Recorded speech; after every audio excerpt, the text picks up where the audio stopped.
Breaking. Senator Marcoleta nahaharap sa reklamong plunder at bribery.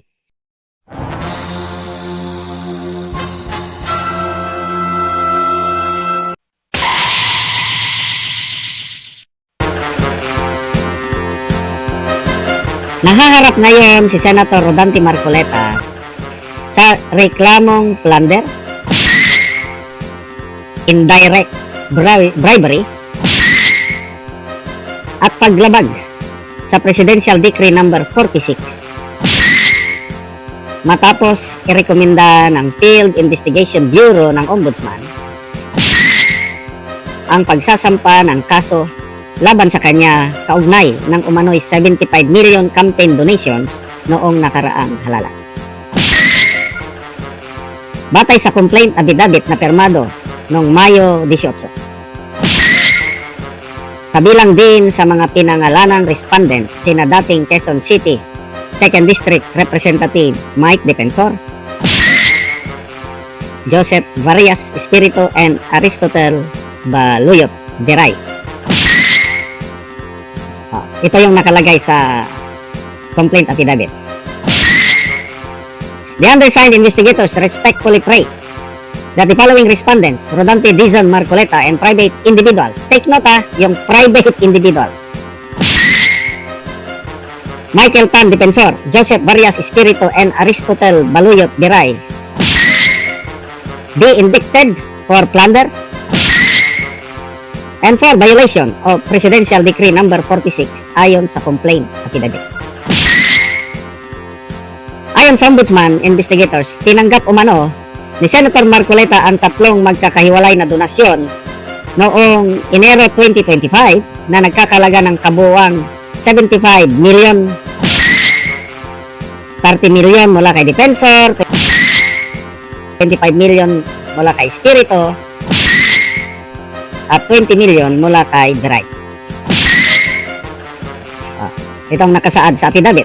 Respondent Marcoleta's acceptance of gift with an aggregate amount of 75 million on 3 separate occasions constitute the crime of plunder. Saad ng complaint affidavit. Nagugat ang rekomendasyon sa naunang investigasyon ng Commission on COMELEC hinggil sa umano hindi pagdeklara ng donasyon sa kanyang Statement of Contributions and Expenditures o SOSE. Gayunman, nilinaw noon ng COMELEC na ang hindi pagdeklara ng contribution ay hindi na itinuturing na election offense sa ilalim ng amended Omnibus Election Code. Ngunit ayon sa Ombudsman investigators, maaari pa rin umanong magkaroon ng criminal at administrative liability si Marcoleta. While respondent Marcoleta's failure to declare the donations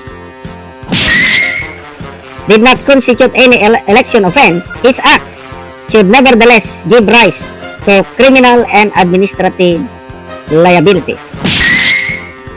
At maalala ninyo, anong taon ba yun na 2024? Hindi na, nag-birthday ang Pangulong Marcos Jr. Tapos, mayroong concert na yung sikat na banda na nakalimutan ko na. Yung sikat na banda na milyones din ang bayad. Kasi world famous na banda. Itinago nila yung get together na yon ng Pangulo, I think 2024 ata na birthday. Nung nabuking, anong rason nila? Birthday gift daw ng mga friends ng Pangulo sa kanyang birthday. So, mga abogado na, nabasa ko mga comments, liable ang Pangulo kasi dinayolate niya yung Presidential Decree na pinirmahan ng kanyang ama. Yun na, bawal magtanggap ng mga government officials. So, ang Pangulo, niregaluhan ng I don't know how many million yung paki-comment ka na lang. Ano yung pangalan ng sikat na banda o basta nag-concert. regalo lang daw yun. Walang gastos ng gobyerno, regalo. O di ba, violation din yun. Maraming mga abogadong nagka-comment, violation yun ng ED 46. So, bakit exempted ang Pangulo na tumanggap ng regalo? Si Marcoleta, hindi naman personal na regalo yun, yung gift, kundi ginamit niya sa eleksyon. At nagdesisyon na ang COMELEC na walang violation kahit isa pa dyan, ang alam kong plunder, very basic. Ang plunder, gumamit ka ng pondo ng gobyerno para magpayaman ka personal. Ang plunder, yan ang pagkakaintindi ko. Ang tanong, yung 75 million, sinabi, private citizens, yung private citizens, yung ano, kasi ibig sabihin, hindi galing sa gobyerno.